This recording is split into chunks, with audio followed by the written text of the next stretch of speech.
Halo pemirsa, kita jumpa lagi dalam NTV Prime Dialog. Saya Doni The Geyser. Sudah sepekan, Pusat Data Nasional atau PDN yang diretas belum pulih. Pelayanan publik terganggu dan wakil rakyat meradang sekaligus menuding pemerintah tidak becus mengelola dan menjaganya.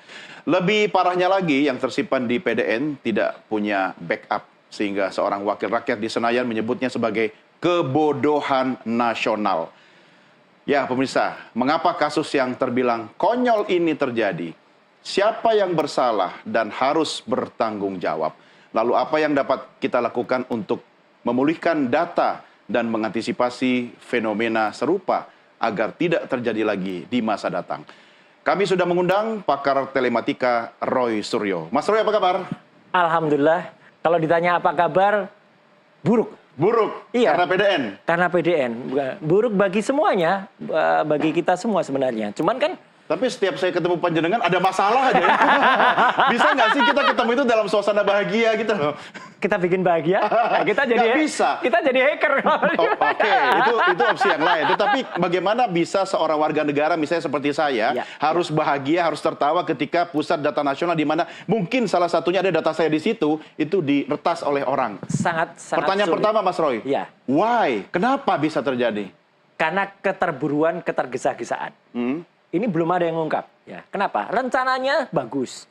Pemerintah tuh punya rencana mercusuar, punya proyek mercusuar yang namanya PDN, Pusat Data Nasional. Dan itu ada di 4 tempat rencana dibangun. Satu di Cikarang, di Delta Mas, ya, bekerja sama dengan Prancis. Yang kedua ada di Batam, bekerja sama dengan Korea Selatan. 3 ada di IKN, bekerja sama dengan Inggris dan Amerika. Yang keempat berada di Labuan Bajo. Ya. Kenapa semua kerjasama dengan negara asing? Nah, itu juga menjadi pertanyaan. Kita nggak confident kah? Karena betul, satu itu, dan 2 no freelance loh. Kalau kerjasama dengan asing itu pasti ada kerugiannya. Dan itu semua proyek itu lagi dirancang untuk selesai nanti, karena itu mulai tahun 2022 semuanya. Ada yang selesainya itu di Oktober 2024 ini. Cuman ada permintaan untuk segera nanti diresmikan tanggal 17 Agustus. Oke, momentum 17-an ya. Nah, saya nggak tahu keputusannya siapa yang membuat, tapi mendadak kemudian diputuskan dibuat Pusat Data Nasional yang sementara. PDN sementara? PDN sementara. Satu di Jakarta, yang 01, itu yang punya adalah Lintas Arta. PDN 02 di Surabaya, yang kena hack ini, itu punyanya Telkom, atau Telkom Sigma. Nah, ini jadi, ini keputusan yang menarik. Ibaratnya, supaya pemirsa Nusantara TV gampang bayangkan, kita sudah merencanakan rumah yang bagus, rumah kita belum jadi, tapi kita keburu, pokoknya harus tinggal di situ. Lah udah, kita pindah ke kontrakan. Kontrakan yang sementara, yang tidak siap apapun, tapi barang-barang kita udah dipindahin semua ke situ.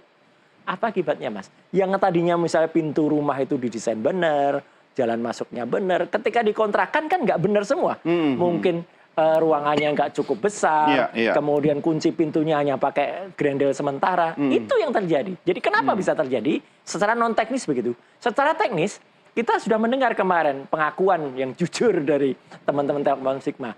Yang kena adalah Windows Defender. Mas tahu Windows itu sistem yang sangat tidak, maaf ini kepada Microsoft ya gitu. Tapi sangat tidak tepat kalau digunakan untuk sistem yang sangat besar. Apalagi menyangkut negara ya. Windows. Kalau untuk kampus-kampus oke, atau Soho lah, small office, home office is oke. Windows Defender. Yang kena Windows. Jadi kan ketawa gitu loh. Saya bukan ahli IT, tapi kalau mendengar kata tadi, ya wajar dong kalau ketawa gitu. Windows Defender itu ada mulai Windows 8. Ya, padahal kan sekarang Windows sendiri sudah sampai Windows berapa kan? Dan itu free ya? Dan itu free. Ya.